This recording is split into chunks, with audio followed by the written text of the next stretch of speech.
Assalamualaikum warahmatullahi wabarakatuh.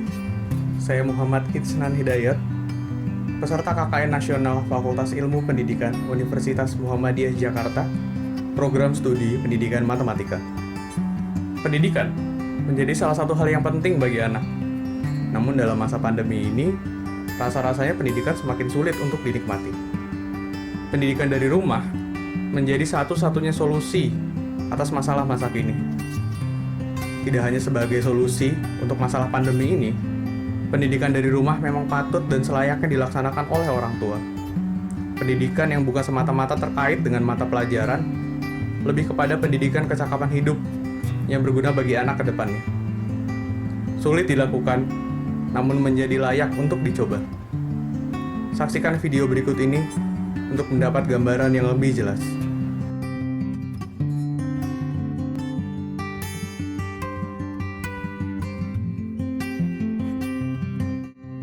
Anak, pribadi yang penuh dengan kejutan, yang menyimpan sejuta potensi yang gemilang, tentang bagaimana mereka berpikir, menghadapi masalah, dan bertutur kata.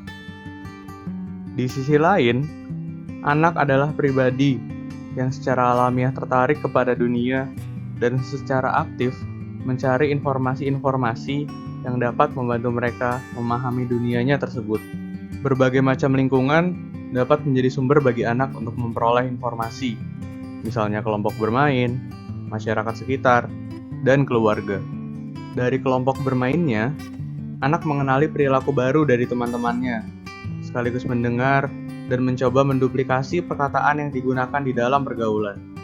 Dari masyarakat sekitar, anak dapat melihat perilaku yang saling terkait antar anggota masyarakat, misalnya mengobrol dalam suatu perkumpulan, dan melakukan kegiatan-kegiatan kebersamaan. Dari keluarganya sendiri, anak mendapatkan tauladan atas segala perilaku yang mungkin dapat ia contoh dan lakukan. Dari seluruh lingkungan tersebut, berbagai macam informasi akan diproses oleh anak sebagai sebuah pengetahuan baru yang berfungsi sebagai landasannya dalam berperilaku, melakukan penilaian, dan menentukan pilihan. Tentu saja tidak akan menjadi masalah jika segala macam informasi tersebut adalah informasi yang memang dibutuhkan, sesuai, dan mengandung nilai-nilai kebaikan bagi anak. Namun sayangnya, informasi-informasi tersebut bercampur aduk dan tidak terpisah antara informasi yang bernilai baik dan informasi yang bernilai buruk, sehingga tidak dapat ditentukan seperti apa nilai yang akan diambil oleh anak. Layaknya sebuah gelas yang kosong, anak akan menampung dan menerima seluruh informasi yang ada tanpa melalui pemilihan dan pemisahan. Masalah yang besar akan timbul ketika anak terlalu dominan dengan nilai yang kurang baik.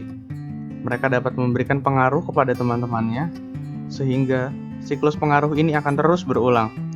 Layaknya sebuah daur yang diulang, proses ini akan terus berlangsung selama tidak ada pihak luar yang punya inisiatif terhadap hal tersebut.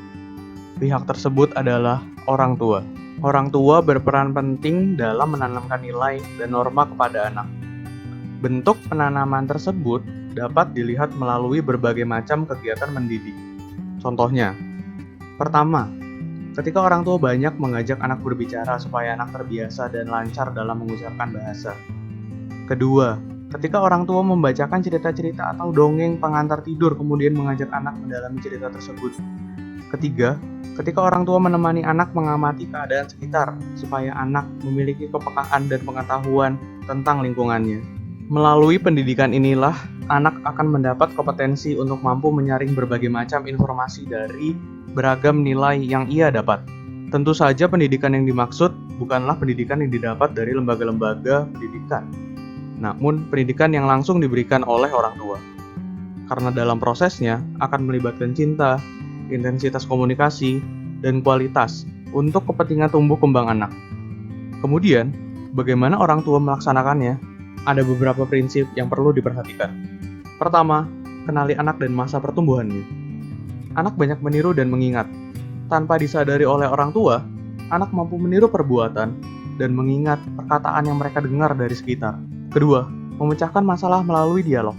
Anak dapat diajak berkomunikasi dan diberikan kesempatan untuk sama-sama mencari jawaban yang benar. Yang ketiga, anak mulai memahami realitas yang ada di sekitarnya. Prinsip kedua, memilih nilai dan teknis penyampaiannya. Hal ini yang menjadi faktor utama penentu kesuksesan pelaksanaan pendidikan. Berkaca dari sejarah, ada Nyai Walida yang dapat dijadikan sebagai contoh. Beliau adalah salah satu tokoh pahlawan nasional yang mendirikan pendidikan anak usia dini pertama sekaligus ahli dalam bidang pendidikan anak. Nyai Walida memiliki konsepnya sendiri dalam memilih nilai dan menyampaikannya kepada anak. Ia memilih nilai moral dan nilai agama sebagai nilai utama yang harus sedini mungkin dilalui oleh anak. Nilai moral adalah nilai yang terikat dengan aturan atau norma dalam masyarakat tertentu.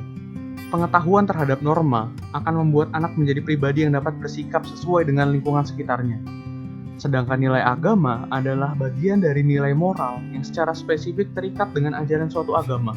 Kedua nilai tersebut ditanamkan melalui berbagai macam kegiatan bermain yang dapat disesuaikan dengan kondisi anak, supaya mereka tidak merasa terbebani.